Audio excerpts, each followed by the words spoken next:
Any funding? That's correct. None. There is, frankly, no path toward a big, beautiful wall. It's on the Democrat side because they're not willing to do anything. They just will not give Donald Trump a victory. This is all politics right now. You're not thinking about the people's lives that are at stake. American troops are coming home. Defense Secretary James Mattis signing the order to pull U.S. soldiers out of Syria. Mattis learns he'll be out of the White House sooner than he thought. The Northwest bracing for a winter mess this Christmas. Parts of the region already covered with snow. 2nd and 19. Wilson throws. It's one-handed and caught. In Seattle, beating the Kansas City Chiefs 38-31, clinching a wild card spot. A Santa Claus proposes to his Mrs. Claus that he met 40 years ago. The St. Nick from Utah popping the question while in costume. That man has been playing Santa since he was 13 years old. Jingle bell, jingle bell, jingle bell rock. A jingle bell swing and jingle bells ring. Snowing and blowing a bushels of fun. Now the jingle. Yeah, that is Glee when they were actually a show. I thought that was going to last for like 20 years. Like almost like The Simpsons. They're not on anymore? Yes. How many seasons did it go? Not many. Like Ted, you know, right? You used to watch Glee. Yeah. No. How many? Glee. How many? 7. Seven. All right, we're hearing 7. That's the official. Maybe Santa will bring it back. I don't know. Okay. Ted I think loves Gullibles Glee. right on the ceiling too, because I was just duped. All right, so it's going to be a big final hour of the Christmas Eve edition of Fox and Friends. So let's get started. All right, well, we asked for your Christmas cards and you delivered. So we've got this Christmas card from Alicia, her dog Ozzy, wishing a furry and bright Christmas. There's Ozzy right there. Oh, what a little cutie. Big emphasis on pets. Pets are moving into the spotlight. As they should. Right, and check this out. This is from Ashley wishing a Merry Kissmas. Oh. That's interesting. I think. Is that like Kiss the band? Oh, yes, oh. Yeah. Oh, yeah. See how it's. Yes. Oh, okay. Yes, it's metal. You're welcome. You're welcome. And this one you're looking at here, this is from the Sheelys, their little one fleeing Santa. Look at that. Run, a little away. terrifying. I actually think it's hilarious that they chose that photo for their Christmas card. Yeah. Well done. So you gotta have a little humor. That's right. We got one more sometimes. hour, I mean, so come keep on. sending us friends at foxnews.com, and we'll show them probably on this show. All right. So meanwhile, We'll try to. back to some of the issues facing all of us. Don't make me do it. Real news. You know, I leave Washington, but alas, the news won't stop there. And you know, our troops are coming home. Defense Secretary James Mattis signing the order to pull American soldiers out of Syria. And this as he learns he'll be out of the White House sooner than he thought. Lucas Tomlinson is live at the Pentagon with the details. Hey, Lucas. Hey, Brian. In a tweet Sunday, President Trump said he was forcing his defense secretary out 2 months early, by January 1st, not late February, as Defense Secretary Mattis had requested in his resignation letter. Now, officials say the president didn't want to give Mattis the opportunity to attend a NATO ministerial meeting in Brussels or testify in front of Congress before leaving. In his place, President Trump says he will name current Deputy Defense Secretary Patrick Shanahan acting Defense Secretary beginning New Year's Day. All this comes as Defense Secretary Mattis signed off on plans to withdraw all U.S. troops from Syria, but the pullout is expected to take longer than expected after President Trump spoke to his Turkish counterpart yesterday for the second time in 10 days. President Trump said in a tweet the U.S. pullout would be slow and highly coordinated with Turkey. Critics say this is a mistake. Former Defense Secretary Leon Panetta told Chris Wallace on Fox News Sunday the fight against ISIS in Syria is not over, despite what President Trump claims. This is not a time when you're dealing with terrorist groups who can reorganize and threaten the security of our country. This is not a time to back away from that responsibility. Now, while U.S. troops are pulling out of Syria, more than 5,000 will remain in neighboring Iraq and could be used to launch a strike mission into Syria if necessary, guys. So let me ask you something, Lucas. With General Mattis leaving, is there a worry that it's going to demoralize just about everybody in the Pentagon, and especially not even getting the 2 months to sign off slowly? Well, Brian, certainly it was seen as a surprise yesterday when Secretary of State Mike Pompeo called his friend, Secretary of Defense Jim Mattis, to say he had to being forced out 2 months early. That means that Mattis is not going to be able to go potentially visit his troops, say goodbye, or testify in front of Congress. There's big budget hearings in Congress expected early next year. Mattis wanted $750 billion. The president said he'd wanted something much lower than that. So Mattis is certainly leave. It's a surprise here that Mattis would have to leave so quickly, Brian. All right. Thank you, Thanks. Lucas.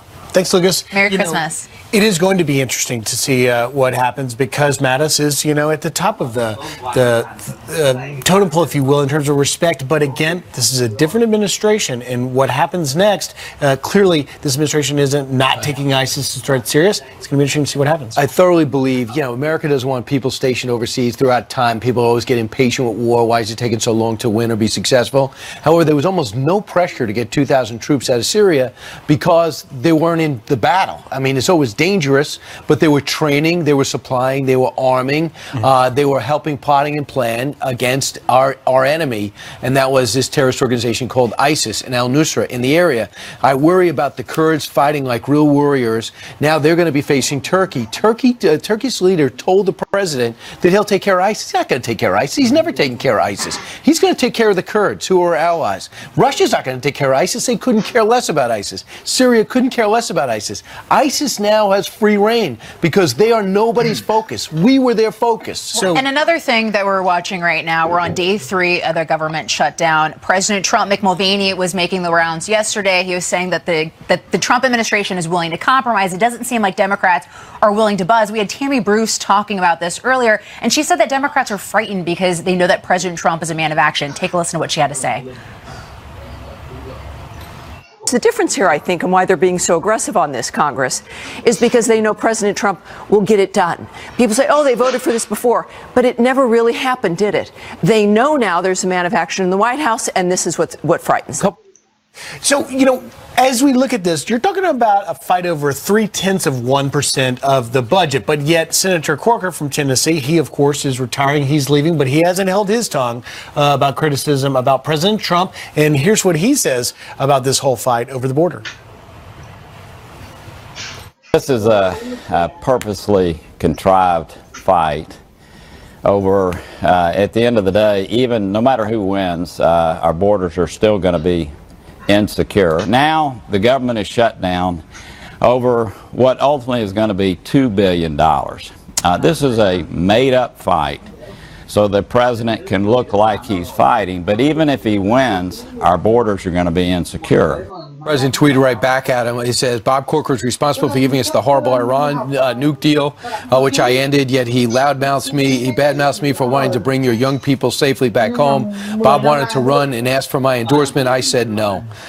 He had 2 more tweets right after that. So the president didn't take kindly to that. Well, but this is not a made-up fight. And clearly both parties agree that there needs to be some sort of barrier at the southern border. This is why Democrats have, on a couple of different occasions, voted for billions of dollars towards fencing. So what I don't understand, if you agree on the fact that there needs to be some sort of physical infrastructure along the southern border serving as a barrier, what's the difference between that and the wall? And so I think this really gets down to semantics. It gets down to politics and wanting to deny President Trump that key campaign promise that he made. Here's an idea, right? Well, we got to shut down, call Congress, joint session, and have a hearing and get the head of CBP, the head of Border Patrol, and say, what do you need? So what I would love to see the president do is something we've seen, and we have the video, a flat screen.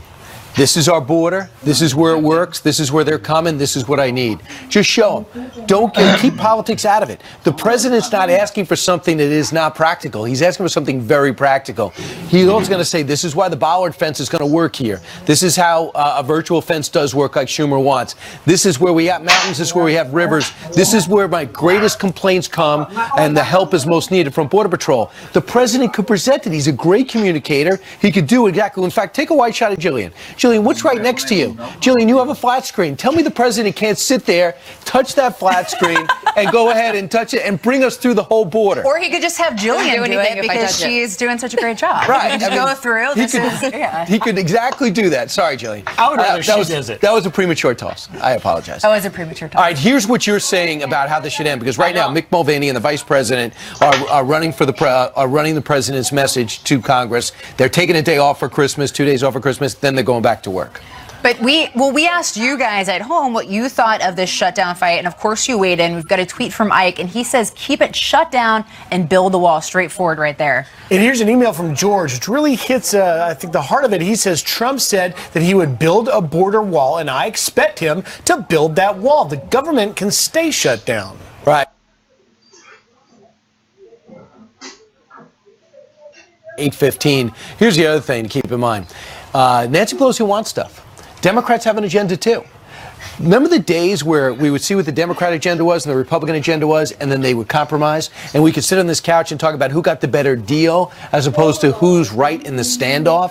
So I'm wondering, does Nancy Pelosi want to become Speaker and then have nothing to do except try to end a shutdown that the president won't budge on? Well, I also think there's something that's really missing from the conversation. A lot of people aren't talking about this, which is the deal with President Trump and Mexico, because a big problem we're facing outside of just a porous southern border is the asylum seekers coming, that we've seen massive increases in asylum seekers. 89% will pass that initial interview. Only 9% who actually show up in immigration court will be granted asylum. So clearly they are gaming the system, and this deal with Mexico essentially keeps those asylum seekers in Mexico while they wait for their court cases to go through the proceedings here. And this is huge because a lot of times these individuals go missing. So this is a big deal that is not getting covered. We'll have to see because Mexico has a new president, but we still have Jillian here.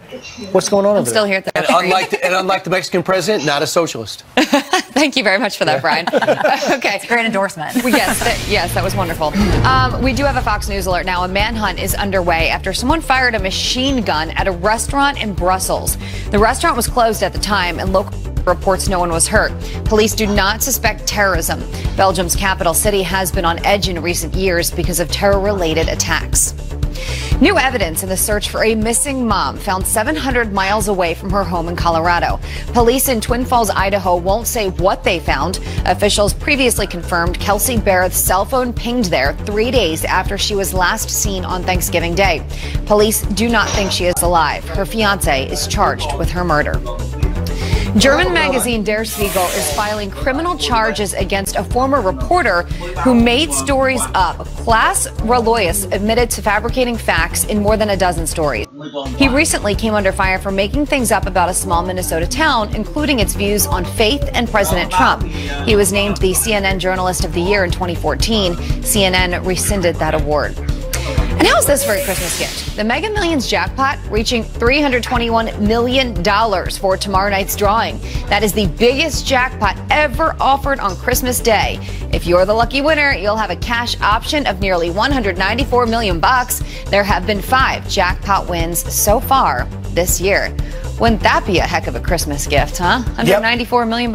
I would not mind it. I would just take I'm not one. going to lie. I like round numbers. It's a little odd. So you would not take it because it's not. It's out. Meanwhile, thank you very much, Jillian. I would, so. Coming up straight ahead, it's a debate that's going on for years. It's Merry Christmas and Happy Holidays. Dennis Prager says it's Merry Christmas, and so does Lisa. All the way, and we'll tell you why that's important. Plus, after dozens of surgeries and sacrificing for our country, a wounded hero gets the homecoming of a lifetime. Seeing a massive American flag and then pulling onto our street just means everything. New Year, and they'll say other things. Well, guess what? We're saying Merry Christmas again. All right, our next guest agrees that saying Merry Christmas is important. He is here to explain. It's radio talk show host, and he's the founder of the Prager University, Dennis Prager. Dennis, nobody knows more about religion, all types of religion, and theories and traditions than you. Why does Merry Christmas matter? It matters because it's a national holiday, first of all. People have to understand, I'm a Jew, okay? Christmas is not my religious holiday, but Christmas is my national holiday on de facto and legal grounds. On the legal grounds, it's a national holiday. I honor my country. Number 2, the vast majority of my fellow citizens celebrate this holiday. It's the notion, and this is the most important point, the notion that if you don't celebrate Christmas or if you're not a Christian, you are offended by it, is so preposterous that words fail me. Preposterous is an understatement. Why would I be offended as a Jew if you said to me, as a non-Christian, if you said to me Merry Christmas? The idea is so narcissistic and so absurd. This is the holiday of this season. And to deny that there is a war on Christmas is to lie. When I went to school, there were Christmas vacations. There was Christmas, obviously, Merry Christmas. Christmas decorations, not holiday decorations. There were Christmas parties, not holiday parties. But now it's all holiday.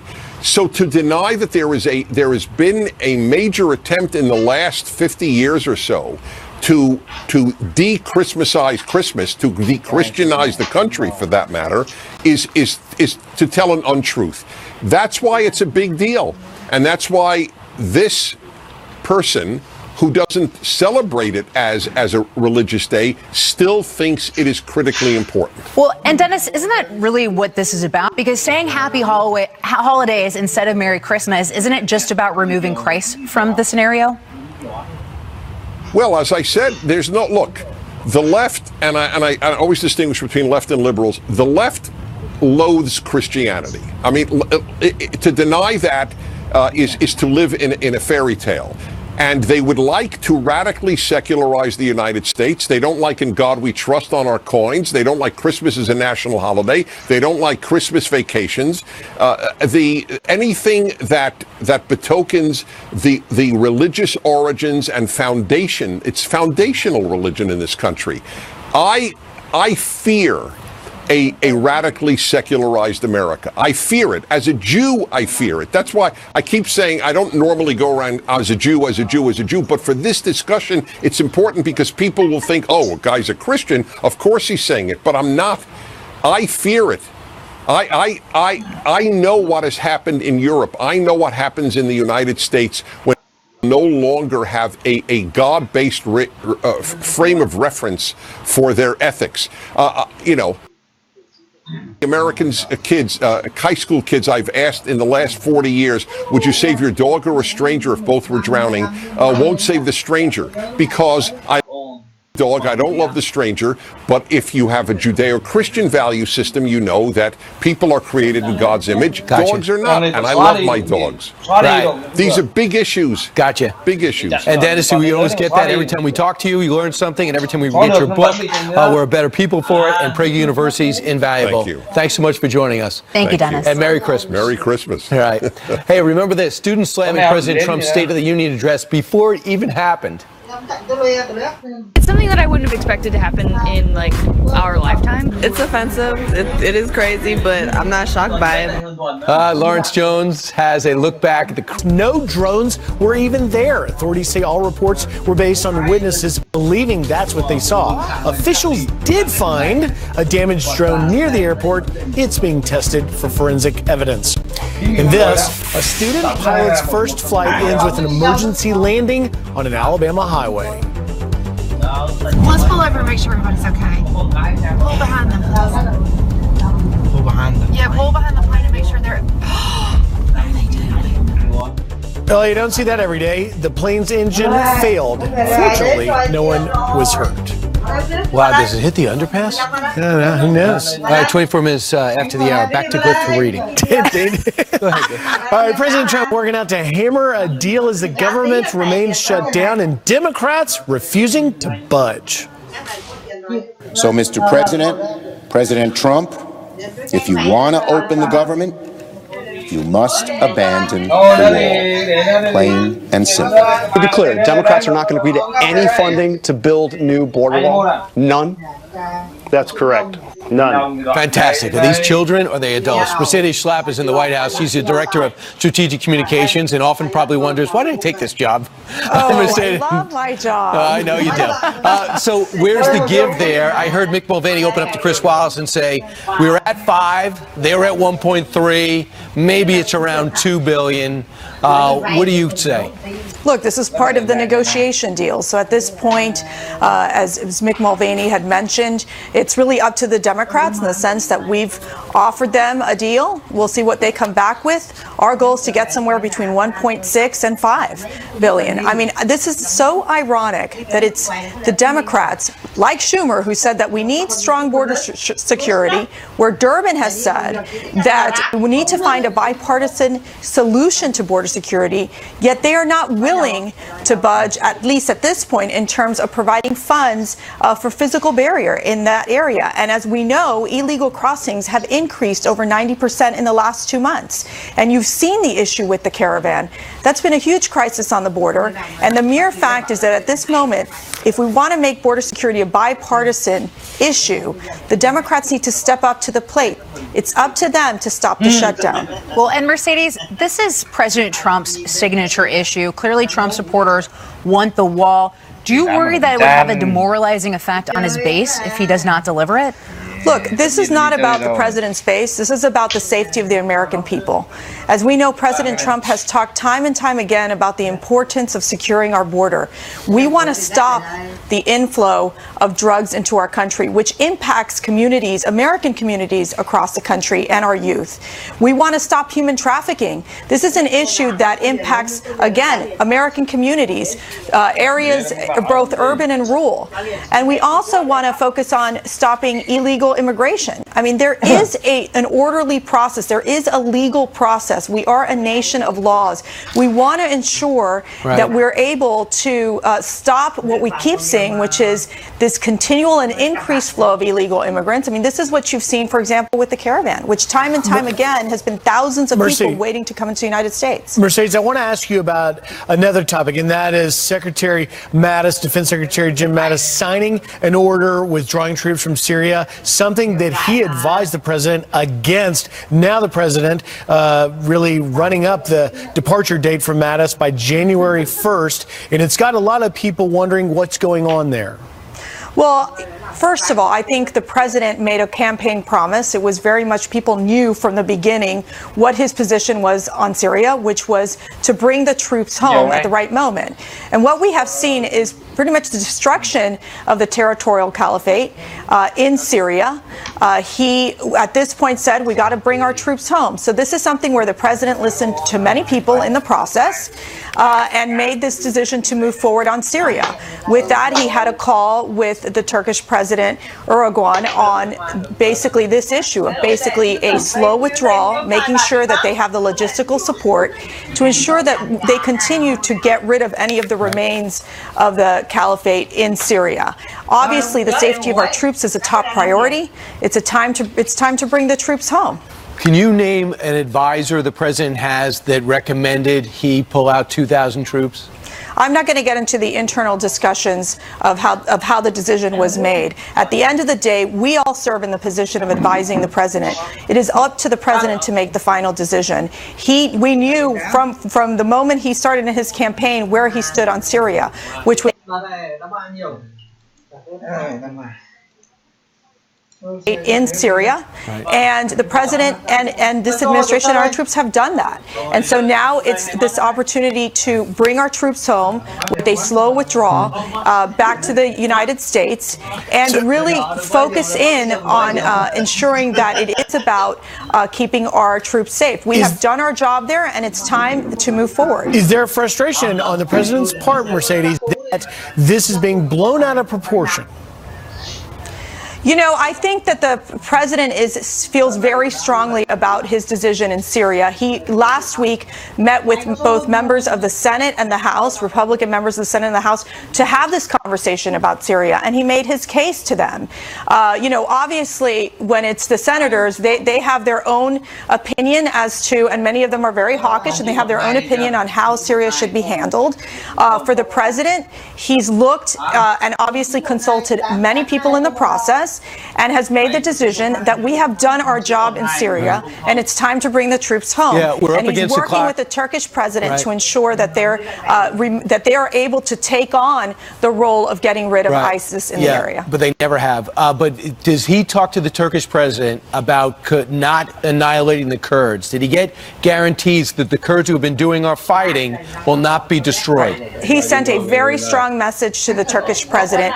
In fact, we know that the Turkish president invited both John Bolton and General Joe Dunford to go to Turkey to continue these conversations. Okay. Again, we will be there to provide logistical support for the Turkish forces and ensure again that they are able to focus on defeating ISIS in Syria. All right, Mercedes.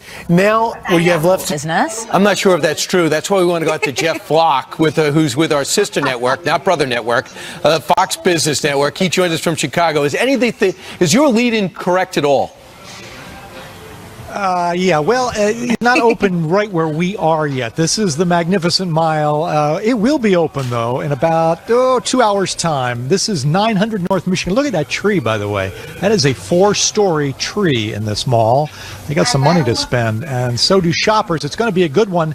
National Retail Federation said in a survey that a lot of people are still shopping. Take a look at the numbers. Survey says 44% got done before this weekend, but fully a quarter of shoppers were still shopping on Super Saturday and Sunday yesterday, and 7% will not finish until today. And that's why bricks and mortar is king today. If you haven't gotten it yet, chances of getting it online pretty slim, anything of significance. So people will be doing it the old-fashioned way, going to the store and picking it out, touching the item and everything else. And 4%, by the way, say they will shop after Christmas when there are bargains to be had. It's going to be a good year, I think, though, for retailers. Happy Christmas. Jeff, what's better, giving or receiving? It was always better getting when I was younger. Now that I'm older, you can't take it with you, man. So you got to give it away. And I get much more pleasure now giving it away. For gifts. And also, that tree is phenomenal behind you. Isn't it something? What a beautiful tree. I don't think it's real, but let's see. What's in there? I don't think it would fit in my studio apartment. All right, Jeff. All right, thank you. Thank you, Jeff, very much. One that's too big, I got to cut. Just cut them off. Christmas Eve. It wasn't my choice. Somebody's got to be the Grinch, and I've got to give Jillian something. I was going to say, you know who we're not going to cut off? Jillian. Yeah, we don't have that kind of power. Good morning, guys. Merry Christmas. Let's get you caught up on some of your news that we're following, starting with this. At least 373 people are dead and more than 1,000 hurt after a volcano triggers a tsunami off the coast of Indonesia. Rescue crews digging through rubble as they frantically search for survivors. Authorities are warning more tsunamis could strike. President Trump tweeting in part, quote, "We are praying for recovery and healing. America is with you." Pot shops are cashing in on Christmas. Shoppers are giving legal marijuana as holiday gifts. Dispensaries in California are running promotions selling edible Christmas candies and pre-rolled joints as stocking stuffers. 10 states and the District of Columbia have legalized recreational marijuana. After spending several months in space, Gravity presents quite the challenge. Astronaut AJ Fustel tweeting this video showing his struggle to walk in a straight line with his eyes closed. The video was taken right after he returned from the International Space Station. He was there for 197 days. That video is really incredible. A wounded veteran gets a hero's welcome for Christmas after undergoing more than 100 surgeries. Seeing a massive American flag and then pulling onto our street just means everything. My oldest asked Santa to, bring Daddy home. I feel like every veteran should feel this level of appreciation. It's so special. Mike Verardo is reunited with his 3 little girls and wife. They set up a surprise welcome home for him in North Carolina. He lost his leg and most of his left arm while serving in Afghanistan. Let's look at your headlines. Send it to you. All right, Jillian. Meanwhile, thanks, Jillian. If it's with your blessing, I'd like to ask if Adam would tell us the weather. No. Please. Adam, would you tell us the weather? Yeah, guys, I'll tell you the weather. Thank you for giving the blessing, Jillian. Does this look okay? It's finished now. We've got the ice sculpture completely finished. Have you been there for 3 hours? I have. You should have seen the work he was doing around this with me, with my head in there. It was a dangerous job, but somebody's got to do it. We've got a great crowd out here. Christmas Eve, it doesn't matter. Folks are still climbing out here. Just a little bit of a sprinkle in the air. Now, if you bring a sign, I'm bound to come talk to you. And if you pay me, I'm really bound to come talk to you. I saw you a little bit earlier. You've got this sign. You're from Ohio, and your son, Fred. From South Carolina.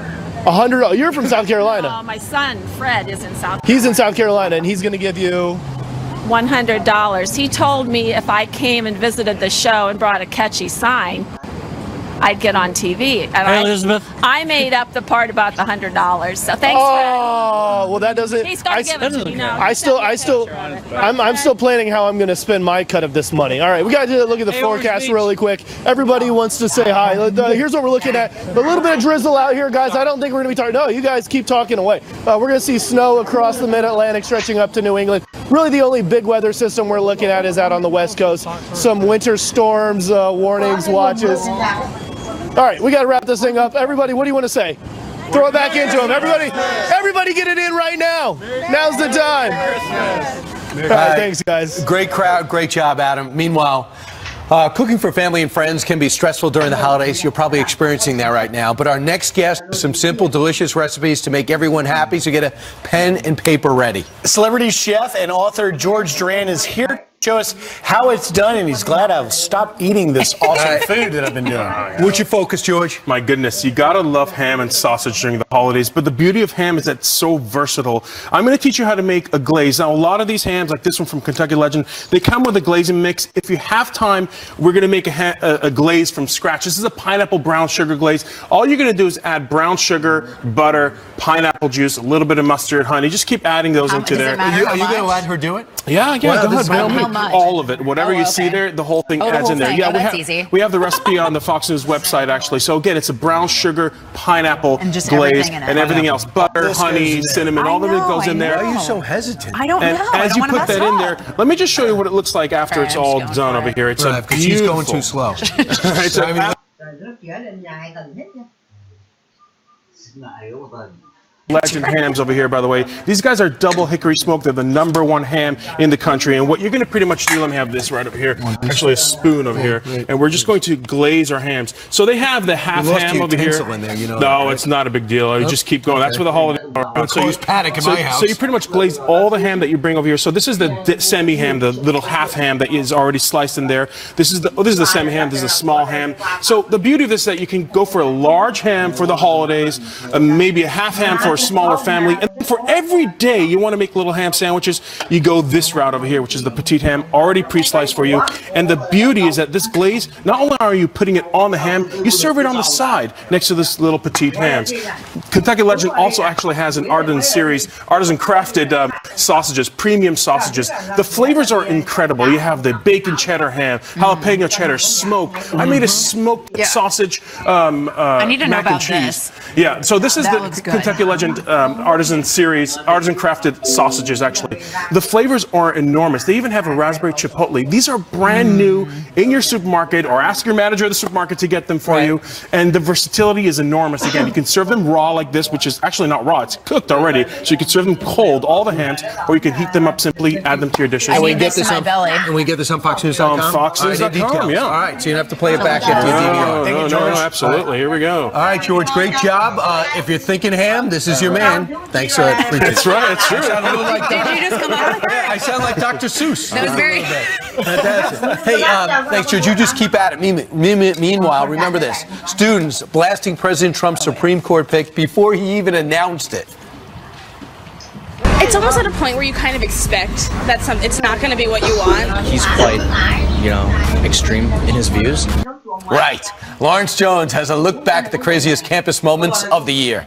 And before surfs up this holiday season for a group of holly jolly Santas. Well, hundreds are hitting the ocean for the 10th annual Surfing Santas event, and it's all for a good cause. Yep, Lara Greenberg from our affiliate in Florida joins us from Cocoa Beach as the event gets underway. Hey, Lara, what's the theme?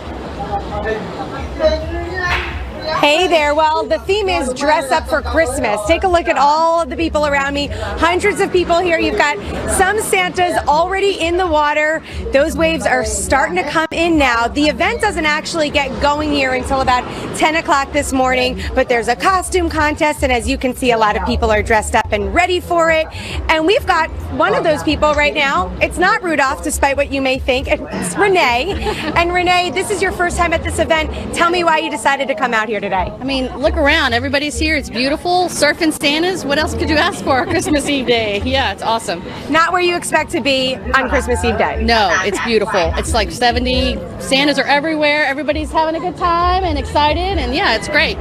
And they've been playing some music here as well. They've changed the words from shake it off to surf it off. So that just gives you an idea of the atmosphere here. But as you guys mentioned, all of the money raised by this event does go to a good cause. They've been doing it for 9 years now, and it goes to a group for cancer supporting people with cancer and children with cancer. So it's all for a good cause. These people love to come out and support these people that really need help on Christmas Eve. So we'll send it back to you in the studio while we enjoy the sunshine and the waves here. Fantastic. Don't rub it in or anything. Fantastic, Laura. Get out there and catch a wave. Yeah, we got ice and rain. Fantastic. I'll trade you. Sunscreen on. All right, that's awesome. She puts it in her face. She's going to put sunscreen on. She's got to go surfing. All right, look, college campuses crazier than ever this year.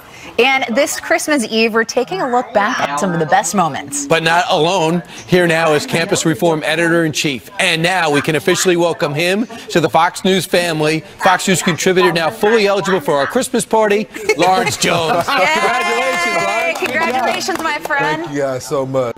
So happy for appreciate it you. so much. All right, you're a So great to workaholic. be a part of the family. You got two full-time jobs, but you also keep us in touch with what's going on campus. What did you discover?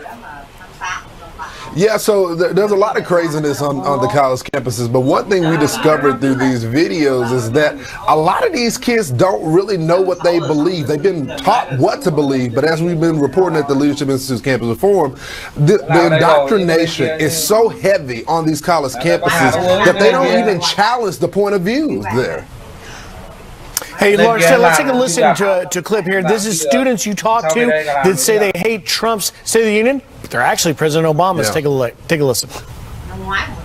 Today we're at John Jay College getting reactions to President Trump's State of the Union address last night.